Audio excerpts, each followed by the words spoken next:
क्या कभी इन word pairs ने आपको भी तंग किया है? जैसे कि से और टेल में क्या डिफरेंस है, कभी आपने सोचा? आई एम श्योर ये दिक्कत हुई होगी। ब्रिंग और टेक में क्या डिफरेंस है? अच्छा इन्हें छोड़िए, सी, लुक और वॉच, इन्हें लेकर तो कंफ्यूजन हो ही जाती है। बहुत सारे कमेंट्स आते हैं कि मैम सी, लुक और वॉच में क्या फर्क है, कब कौन सा यूज करें? गाइस ये सभी कहलाते हैं most confusing English word pairs, और मैंने लिखा है फॉर इंडियंस। क्यों फॉर इंडियंस? क्योंकि हमारी क्या आदत है वर्ड फॉर वर्ड ट्रांसलेशन की। जब हम वर्ड फॉर वर्ड ट्रांसलेट करते हैं तो उसमें बात आती है देखने की, और देखना की इंग्लिश 3, सी, लुक और वॉच। तो कौन सा कहाँ यूज करें? गाइस छोटी छोटी चीजें हैं जिन्हें अगर आप समझ लेंगे तो कंफ्यूजन हमेशा के लिए खत्म हो जाएगी। तो वीडियो में एंड तक अगर आप बने रहेंगे तो आज आपकी सारी कंफ्यूजन दूर हो जाएगी।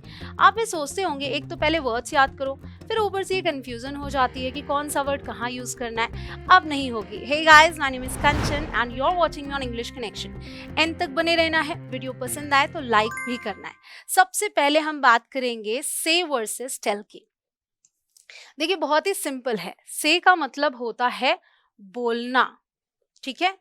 अगर आप व्हाट लगाओगे तो आपको जवाब मिल जाएगा, यानी क्या, तो आपको मिल जाएगा। ही सेड समथिंग, उसने कुछ कहा। क्या कहा? समथिंग, जवाब आ रहा है ना? तो टेल का क्या मतलब होता है? बताना। एंड यहाँ पर टू whom, टेल का मतलब होता है किसी को बताना। टू whom मतलब किसे पूछेंगे ना, उसने बताया, किसे? उसे बताया। तो ये फर्क है कि जब आप टेल का यूज करते हो तो आपको किसी की जरूरत पड़ती है। जैसे आप यहाँ देख रहे हैं, शी सेड, उसने कहा, शी वॉज बिजी, कि वो व्यस्त थी। शी टोल्ड मी, उसने मुझे बताया, ठीक है? उसने मुझे बताया कि वो व्यस्त थी। तो फर्क है यहाँ पे। अगर हम ये भी बोले उसने मुझसे बोला, लेकिन यहाँ पर मुझसे आ रहा है, ठीक है? सो टेल के बाद हमें एक ऑब्जेक्ट चाहिए होता है। किससे बोला? बहुत ही सिंपल है। आई एम श्योर क्लियर हो गया होगा। आप भी अपना सेंटेंस बनाकर कमेंट्स में लिख सकते हो। नाउ ब्रिंग एंड टेक की बात करेंगे। ब्रिंग का मतलब होता है लाना, टेक का मतलब होता है ले जाना, ठीक है? सो कहीं से कोई चीज आप किसी से बोल रहे हो लेकर आओ, तो आप क्या बोलोगे? Bring. So bring your book मतलब अपनी किताब लेकर आओ। एंड अगर आप बोलते हो take this bag with you, मतलब ये बैग अपने साथ लेकर जाओ, ठीक है? सो टेक का मतलब होता है ले जाना। Now we have borrow versus lend. इसमें तो बहुत ज्यादा कंफ्यूजन होती है। बोरो का मतलब होता है उधार लेना, मतलब आप किसी से कुछ बोरो करते हैं। एंड लेंड का मतलब होता है उधार देना। तो जो व्यक्ति किसी को कुछ देता है वो उसे लेंड करता है, और लेने वाला बोरो करता है। Can I borrow your pen, क्या मैं आपकी कलम उधार ले सकता हूँ? सो कैन आई बोरो मतलब क्या मैं ले सकता हूँ। आई लेंड यू माई नोट्स, मैं तुम्हें मेरी नोट्स उधार दूंगा। उधार का मतलब यहाँ पर ये हो गया कि भाई मैं दूंगा और बाद में वापस लूंगा, तो कुछ टाइम के लिए दे रहा हूं, temporarily. I lend you my notes, clear हुआ? Now look versus watch versus see, जिसकी अभी हम बात कर रहे थे। सो लुक का मतलब होता है ध्यान से देखना, पहले समझिए इस चीज को। वॉच का मतलब होता है चलती चीज देखना। सी का मतलब होता है देखना या दिखना। अगर आप दिखने के सेंस में इसे याद करेंगे, समझेंगे, और ये जनरल सेंस में यूज होता है। सो सी का भी मतलब देखना होता है, लेकिन जब आपकी आंखों से जो चीजें दिख रही हैं आपको, आप जानबूझकर उन्हें देख नहीं रहे हैं, वहां पर सी का यूज होता है। ऑलराइट, और अगर कहा जाए इसे देखो, ठीक है, तब बोला जाता है लुक एट दिस। सो कोई चीज आपको दिख रही है तो सी यूज करेंगे, ठीक है? या दिखाई पड़ रही है क्या, ये पूछना है। कैन यू सी दिस, क्या तुम्हें ये दिख रहा है? जैसे मैं बोलूं can you see this sentence, ठीक है, क्या आपको ये चीज दिख रही है? एंड अगर मैं बोलूंगी इस सेंटेंस को देखो, look at this sentence. Alright, अब यहाँ पे एग्जाम्पल देखिए, लुक एट दैट, उसे देखो, ऑलराइट, उसे देखो, अब आप ध्यान से देखोगे उस चीज को। आई वॉच कार्टून्स, चलती चीज देखना, तो कोई रिकॉर्डिंग, कोई वीडियो आप देख रहे हैं तो वॉच हम यूज करते हैं। किसी पर आप निगरानी रख रहे हो, नजर रख रहे हो, वो क्या कर रहा है, कैसे कर रहा है, कहाँ जा रहा है, कैसे कर रहा है, तो वहां पर हम यूज करते हैं watch. Alright, and I saw bird, मतलब मैं बर्ड देखने नहीं गया था, मैंने एक बर्ड, एक चिड़िया देखी, मतलब मुझे वो दिख गई। ठीक है, अगर मैं उसे देखती तो मैं बोलती I looked at a bird, ठीक है, बट मैं बोल रही हूँ आई सॉ बर्ड, मतलब मैंने एक चिड़िया देखी, मुझे वो दिखाई पड़ गई, मैं कहीं जा रही थी, मुझे एक चिड़िया दिख गई। Alright, I saw bird. Clear हुआ? अब तो क्लियर हो गए तीनों। अपने एग्जाम्पल जरूर लिखिएगा। नाउ अलोन वर्सेस लोनली, क्या फर्क है? देखिए, बहुत ही इंपॉर्टेंट चीज है ये। अलोन का मतलब होता है अकेला, और लोनली का मतलब भी अकेला होता है, लेकिन तन्हा वर्ड आपने सुना होगा ना, मतलब हम इमोशनली अकेले होने की बात कर रहे हैं, तो वो होता है lonely. If somebody feels lonely, तो उसका मतलब है कि वो तन्हा महसूस कर रहा है, उसके पास कोई नहीं है जिसके पास जाकर वो बात कर सके। सो ही लिव्स अलोन, वह अकेले रहता है। शी फेल्ट लोनली, उसने तन्हा महसूस किया खुद को। ऑलराइट, क्लियर हो गया? Now house versus home, house का मतलब होता है मकान, ठीक है, कहते हैं ना कि मकान चार दीवार से बनती है, ईंटों से बनती है, और घर किससे बनता है? लोगों से। तो वही फर्क है कि मकान है हाउस, और होम क्या है? घर, जहां लोग रहते हैं, जहां आपकी भावनाएं जुड़ी हैं जिससे। सो इमोशन की बात करेंगे तो होम आ जाएगा। Alright, they built a house, उन्होंने एक मकान बनाया। I feel safe at home, मुझे घर पर सेफ फील होता है। ऑलराइट, तो वहां उस घर पर सेफ फील होता है जहां आपके अपने रहते हैं। गाइस, वीडियो पसंद आ रही है तो वीडियो को लाइक जरूर करें। चैनल पर नए हो, अभी तक सब्सक्राइब ना किया हो तो सब्सक्राइब करके बेल आइकॉन को हिट कर देना, ताकि जैसे मैं ये वीडियो आप देख रहे हो, आगे आपके लिए जो वीडियोस डालू वो आप मिस ना करें, इसलिए बेल आइकॉन हिट करना जरूरी है। Now we have hear and listen. जैसे मैंने आपको फर्क बताया सी और लुक में, वैसा ही फर्क है यहाँ पर हियर और लिसन में। हियर का मतलब होता है सुनना, ठीक है, बट साथ में मैंने लिखा है सुनाई पड़ना। और लिसन का मतलब होता है ध्यान से सुनना। जैसे लुक का मतलब था ध्यान से देखना, और सी का मतलब देखना या दिखना, तो वैसे ही यहाँ पे आई हियर अ नॉइज, मतलब मुझे शोर सुनाई दे रहा है। ऑलराइट, यहाँ है आई लिसन टू म्यूजिक, मैंने हेडफोन्स लगाए, मैं म्यूजिक सुनती हूँ, तो वो मैं ध्यान से सुनती हूँ, इंटेंशनली सुनती हूँ, तो मैं लिसन यूज करूंगी। बट जो आवाजें मेरे कानों तक अपने आप आती हैं, उसके लिए मैं हियर यूज करूंगी। ठीक है, तो नॉइज आप सुनने नहीं जाते हो, ये अपने आप आती है। So I hear a noise and I listen to music. इसीलिए जब हम किसी से बोलते हैं मेरी बात सुनो, हम क्या बोलते हैं? Listen to me. लेकिन अगर पूछना हो क्या तुम्हें मेरी आवाज आ रही है, मतलब तुम्हारे कानों तक मेरी आवाज पहुंच रही है, हम कैसे पूछते हैं? Can you hear me? क्या पूछते हैं? Can you hear me. Now win versus beat. Win का मतलब होता है जीतना, बीट का मतलब होता है किसी को हराना। इंडिया वॉन द मैच, मतलब भारत मैच जीत गई। सो जीतने के लिए हमने विन यूज किया। एंड इंडिया बेट पाकिस्तान, अगर वो मैच जीती तो पाकिस्तान को हराया, ये भी तो हम बोलते हैं। तो हराने के लिए हम क्या यूज कर रहे हैं? बेट।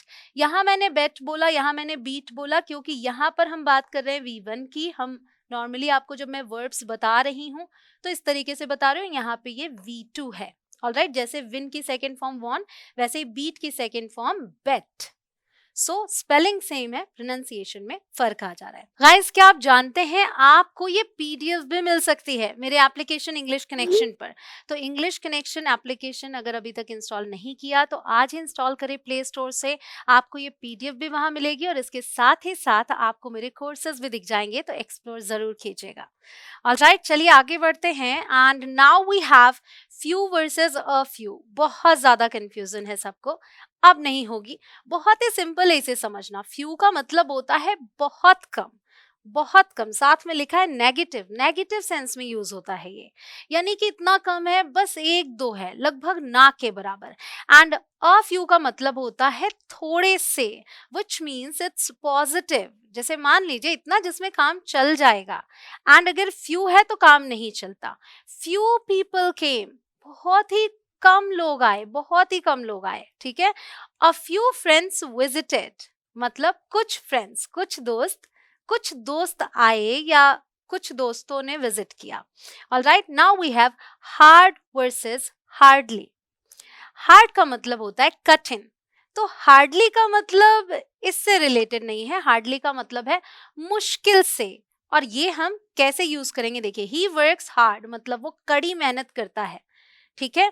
और यहाँ है आई हार्डली नो हर, मतलब मैं उसे मुश्किल से जानता हूं, नहीं जानता अच्छे से, ठीक है। I hardly know her. Now we have beside versus besides. फर्क क्या है, सिर्फ और सिर्फ इस एस का। बिसाइड का मतलब होता है के पास या के बगल में, एंड बिसाइड्स का मतलब होता है के अलावा। दोनों में देखिए कितना फर्क है। शी सैट बिसाइड मी मतलब वो मेरे पास बैठी या मेरे बगल में बैठी, एंड यहां मैं बोल रही हूँ बिसाइड्स इंग्लिश, यानी इंग्लिश के अलावा शी नोज हिंदी, उसे हिंदी भी आती है। All right, now we have since versus for। क्या, since versus for बहुत ज्यादा यूज होता है और बहुत कंफ्यूजन है, बट अब नहीं होगी, बिकॉज सिंस का और फॉर का दोनों का मतलब होता तो है से, लेकिन सिंस बात करता है पॉइंट इन टाइम की, एक तरीके से कह ले निश्चित समय की, ठीक है, निश्चित समय की। एंड ये जो फॉर है ये ड्यूरेशन की बात करता है, अवधि की बात करता है। एग्जाम्पल में क्लियर हो जाएगा, I have lived here since 2010, मैं यहाँ 2010 से रह रही हूँ। नाउ 2010 एक पॉइंट इन टाइम है, निश्चित समय है, और यहां मैं बोल रही हूँ I have lived here for 5 years, so for हम लगाते हैं ड्यूरेशन के साथ, ठीक है। अगर मैं 5 साल पहले के सन की बात करूं, यानी ईयर कौन सा था, तब सिंस लगेगा, लेकिन सिर्फ 5 साल बोलूंगी तो फॉर लगेगा। क्लियर, आगे बढ़ते हैं guys. Now we have short versus small. ये गलती तो बहुत सारे लोग करते हैं, क्या बोलते हैं, आई हैव अ स्मॉल सिस्टर। क्यों बोलते हैं, या फिर ऐसे बोल देते हैं कि व्हेन यू वर स्मॉल, जब तुम छोटी थी। गाइस समझिए कि जो ये हम स्मॉल यूज करते हैं वो साइज की बात करता है। ऑल राइट, सो हम साइज की बात तो नहीं करते ना, जब तुम छोटी थी, हम उम्र की बात करते हैं। सो अब ध्यान दीजिए, शॉर्ट का मतलब होता है लंबाई में छोटा, ठीक है, एंड स्मॉल का मतलब होता है साइज में छोटा, ठीक है। ये एक आपने डिफरेंस समझ लिया, जहां हम लंबाई और साइज की बात कर रहे हैं। उसके अलावा जैसे मैंने आपको एग्जाम्पल दिया, तो व्हेन यू वर लिटिल हम बोलते हैं उम्र में छोटा होने के लिए, ठीक है, तो वहां पर स्मॉल नहीं यूज करेंगे। अ शॉर्ट स्टोरी, ठीक है, स्टोरी की लेंथ होती है ना, हम बोलते हैं कि स्टोरी लंबी थी, लॉन्ग स्टोरी बोलते हैं, तो वैसे ही शॉर्ट स्टोरी होती है, a long story, a short story. और यहाँ पर हम अ स्मॉल बॉक्स बोल रहे हैं, क्यों, क्योंकि अब हम साइज की बात करें, बॉक्स की साइज की बात होती है, ठीक है। कोई चीज जैसे बाल है, वो क्या होता है, हेयर हमारे लॉन्ग और शॉर्ट होते हैं, स्मॉल नहीं बोलते क्योंकि लंबाई की बात करते हैं। तो इन बारीकियों का ध्यान रखिएगा। Now we have answer versus reply. क्या फर्क है, आंसर का मतलब होता है सवाल का जवाब, एंड रिप्लाई का मतलब होता है किसी बात का response. He answered the question, उसने सवाल का जवाब दिया। She replied to my email, उसने मेरे ईमेल का जवाब दिया, ईमेल का उत्तर दिया, ठीक है। She replied to my email, यहाँ सवाल का जवाब नहीं है, right. Now we have do versus make. Do का मतलब होता है करना, एंड मेक का मतलब होता है बनाना, ठीक है। सो करने और बनाने में फर्क है। डू योर होमवर्क, अपना होमवर्क, अपना गृह कार्य करो। मेक केक, केक बनाओ। ऑल राइट, दो अगर हम बात करें मेक टी, तो वहां पर चाय बनाओ बोलते हैं, प्रिपेयर टी भी हम बोलते हैं, ठीक है, एंड कुक भी बोलते हैं। तो इस बात को अगर आप डू और मेक में फर्क समझना चाह रहे हैं, तो इसको आप ऐसे समझेंगे कि डू का मतलब होता है करना और मेक का मतलब होता है कुछ क्रिएट करना, ठीक है, कुछ बनाना।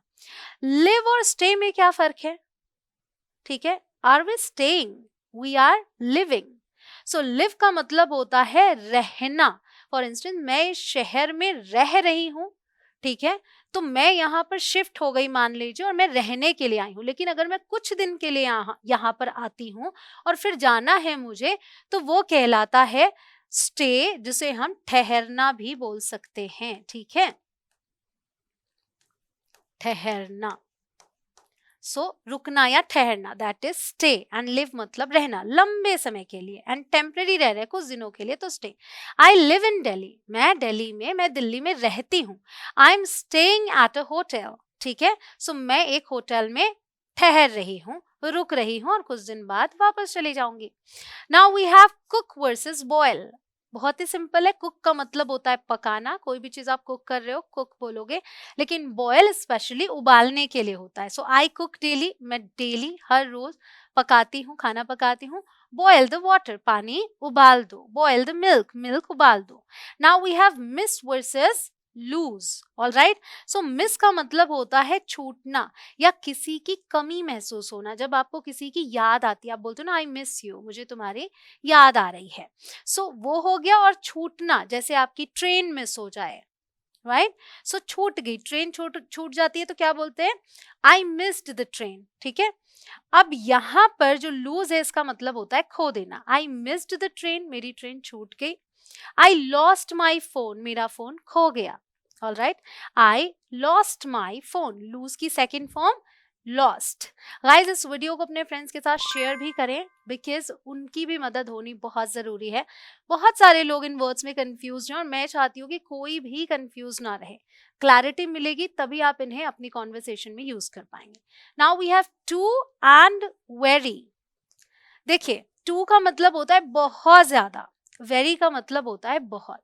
ठीक है, सो टू जो है ये नेगेटिव सेंस में यूज होता है एंड वेरी पॉजिटिव में होता है। जैसे अगर मैं बोल रही हूँ इट्स वेरी कोल्ड, मतलब बहुत ठंड है, लेकिन इतनी है कि मैं बर्दाश्त कर सकती हूँ। और अगर मैं बोलती हूँ इट्स टू हॉट, मतलब ये बहुत ज्यादा गर्म है, हद से ज्यादा गर्म है। मोर देन इनफ, टू का मतलब होता है मोर देन इनफ, जितने की जरूरत है उससे ज्यादा, जरूरत से ज्यादा। ठीक है, इसीलिए ये नेगेटिव कहलाता है। Now we have each and every. So each versus every में क्या है, ईच का मतलब होता है हर एक, प्रत्येक जिसे बोलते हैं। ठीक है, हर एक, और एवरी का मतलब होता है सभी। तो एवरी बात करता है सबको एक साथ लेकर, एंड ईच बात करता है सब में एक एक एक एक। बात सबकी हो रही है लेकिन प्रत्येक की बात हो रही है। ठीक है, एग्जाम्पल देखिए, each student got a prize, मतलब हर एक छात्र को प्राइज मिला। ठीक है, हर एक, कोई छूटा नहीं है। और फिर मैं बोल रही हूँ एवरी चाइल्ड नीड्स केयर, मतलब सभी बच्चों को केयर की जरूरत है। ठीक है, तो हम एक साथ सबकी बात कर रहे हैं, सभी। अगर समझेंगे तो ऐसे लगेगा हाँ ये चीज एक ही है, लेकिन थोड़ा सा फर्क जो है वो जानना जरूरी था। Now we have among and between. Among use होता है तीन या अधिक के लिए, बिटवीन यूज होता है दो के बीच बात करने के लिए। हालांकि दो से ज्यादा के बीच में भी अगर बात करें तो बिटवीन का यूज होता है। जैसे मैं पूछ सकती हूँ what is the difference between see, look and watch, क्योंकि तीनों अलग अलग हैं और मैं उनकी बात कर रही हूँ। यानी कि अगर ये क्लैरिटी है कि तीन इंडिविजुअल्स की बात कर रही हूँ मैं, अलग अलग चीजों की, तब मैं बिटवीन यूज कर सकती हूँ। एंड अमंग जो है वो ग्रुप के लिए यूज होता है। एग्जाम्पल में भी देखिए, शेयर दिस अमंग फ्रेंड्स। ठीक है, सो दोस्तों में इसे साझा करो। Divide it between the two, ठीक है, तो दो लोग हैं उनमें डिवाइड करो, उनके बीच डिवाइड करो। ठीक है, now we have at and in. At use होता है, इसमें भी बहुत कंफ्यूजन रहती है, ध्यान दीजिएगा। एट लोकेशन के लिए यूज होता है, इन अंदर के लिए यूज होता है। She is at the door, so वह दरवाजे पर है। अब दरवाजा अंदर बाहर इसका जिक्र नहीं हो रहा है, वो जो लोकेशन है, वो जो स्पॉट है, उसे हम डोर बोलते हैं और वो डोर के आसपास है, इसलिए हम बोलते हैं she is at the door, वह दरवाजे पर है। वो दरवाजे से 2 कदम पीछे है, 1 कदम पीछे, 3 कदम पीछे है, hardly matters. He is in the room, वह कमरे में है तो कमरे के अंदर है, तो हम इन यूज कर रहे हैं। तो इन अंदर के लिए होता है, एट जो है लोकेशन के लिए होता है। All right, now we have on time versus in time, इसमें क्या फर्क है? ऑन टाइम का मतलब होता है बिल्कुल समय पर, जैसे 9 बजे का टाइम दिया, कोई 9 बजे आ जाए तो बोलेगा I am on time. And मैंने 9 बजे का टाइम दिया और वो आया 9 बजे से पहले, ठीक है, पौने 9 बजे या 9 बजने में 5 मिनट बाकी था तब आ गया, तो वो बोलेगा आई एम इन टाइम, ठीक है, यानी कि आपके समय से पहले आ गया मैं, जितना आपने टाइम दिया था। सो समय से पहले। The train arrived on time, उसका जो टाइम था अराइवल का, बिल्कुल उसी टाइम पर आई ट्रेन, तो मैंने बोला कि बिल्कुल समय पर आई train. I reached in time to see her, ठीक है, तो मैं समय से पहले यानी काफी समय बाकी था तभी पहुंच गया उससे मिलने के लिए। Alright, now we have much versus many.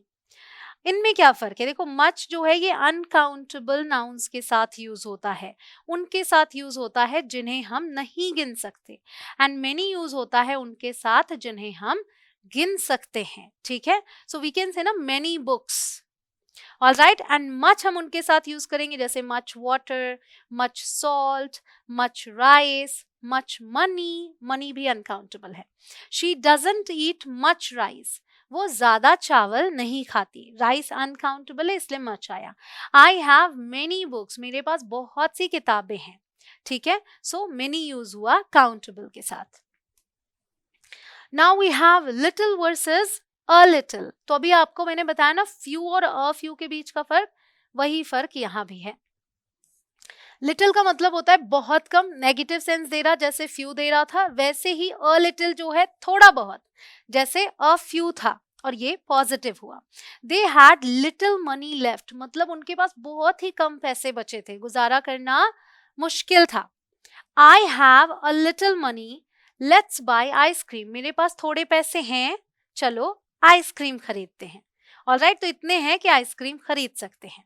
Now we have late versus lately, क्या है? लेट वर्सेस लेटली, सिर्फ एल वाई लग गया, लेकिन फर्क देखिए, लेट का मतलब होता है देर से, ठीक है, आई एम लेट, मुझे देर हो रही है। लेटली का मतलब होता है हाल ही में, रिसेंटली जिसे हम बोलते हैं, सो रिसेंटली लेटली। ही केम लेट, वह देर से आया, उसे देर हो गई थी। I've been busy lately, मतलब इधर हाल फिलहाल में मैं व्यस्त चल रही हूँ। I've been busy, मैं व्यस्त चल रही हूँ। Lately, हाल फिलहाल में। Clear? Now we have all and whole. So all और whole को समझना है तो देखिए, all का मतलब होता है सभी, ठीक है। whole का भी मतलब वैसा ही है, लेकिन whole का मतलब हो जाता है पूरा पूरा, ठीक है। All students passed, मतलब सभी विद्यार्थी पास हो गए। The whole story is true, अब यहाँ द ऑल स्टोरी बोल सकते हैं क्या? नहीं बोल सकते। The whole story is true, यानी कि पूरी की पूरी कहानी सच है। तो नोटिस करेंगे आप, कभी ध्यान देंगे, जहां भी होल यूज हुआ है वहां पर द का भी यूज होता है, the whole. Now we have may and might. May का मतलब होता है ज्यादा चांस है, माइट का मतलब होता है कम चांस है। दोनों ही संभावना व्यक्त करने के लिए यूज होते हैं, पॉसिबिलिटी कि हो पाएगी कोई चीज, कितने चांसेस हैं, ठीक है। यहां अगर इन दोनों में कंपेयर करें तो माइट में कम चांसेस होते हैं, माइट से ज्यादा चांसेस होते हैं तो मे यूज करते हैं। इट मे रेन, बारिश हो सकती है, चांसेस हैं कि बारिश हो सकती है। इट माइट स्नो, मतलब बहुत कम चांसेस हैं कि बर्फ गिरे, बट गिर सकती है, ये सेंस होता है, ठीक है। Now we have affect and effect. So affect का मतलब होता है प्रभाव पड़ना, this is a verb, alright, and this effect मतलब प्रभाव, ये है noun. It affected me badly, ठीक है, इसका मुझ पर बहुत ही ज्यादा प्रभाव पड़ा, असर पड़ा।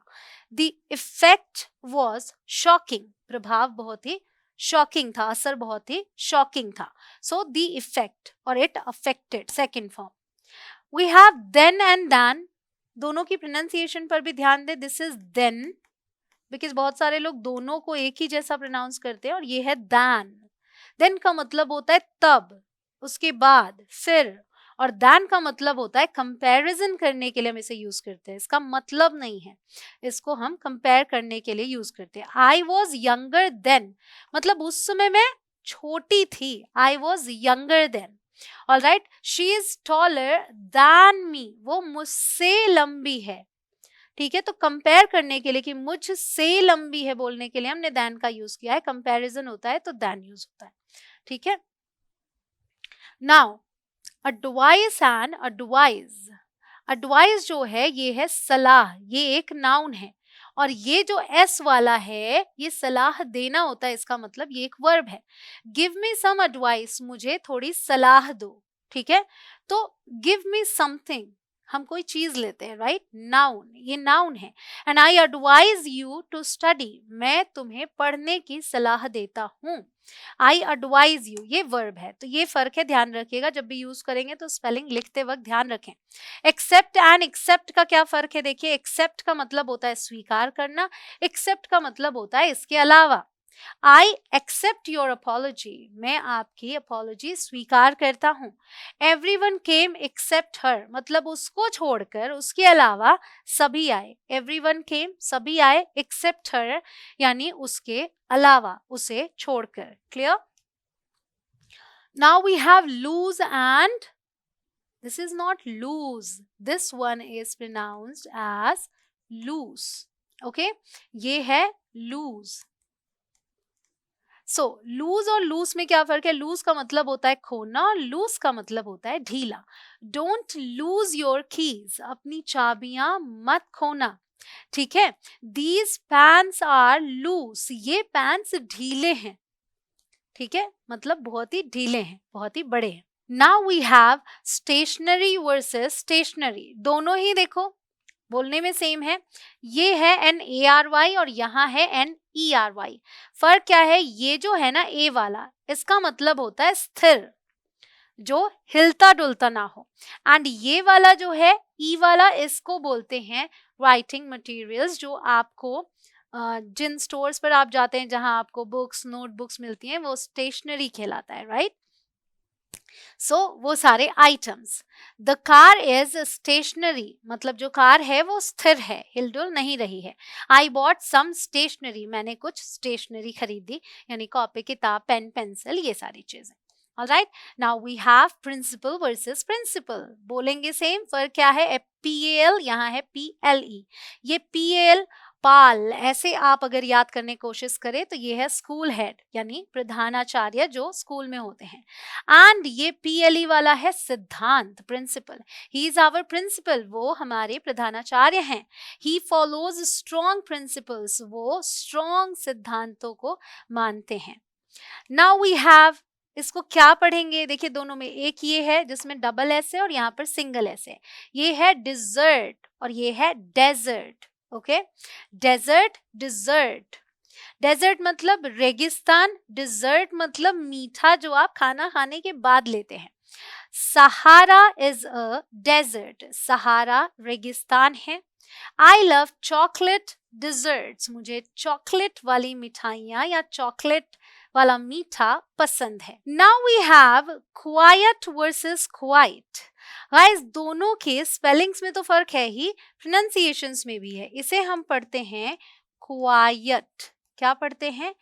क्वाइट। बहुत सारे लोग बोलते हैं ना कीप क्वाइट, बट वो गलत है, क्या बोलेंगे? Keep quiet. एंड ये जो है ये है क्वाइट। क्या? क्वाइट, ठीक है। इसका मतलब यानी क्वाइट का मतलब होता है शांत एंड क्वाइट का मतलब होता है काफी। बी क्वाइट, शांत हो जाओ। इट्स क्वाइट कोल्ड टुडे, आज काफी ठंड है। ऑलराइट, काफी ठंड है।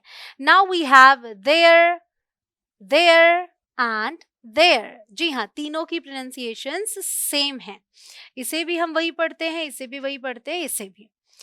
इस देयर का मतलब यानी THEIR का मतलब होता है उनका, दे देयर, ठीक है, दे देम देयर, ये वाला है।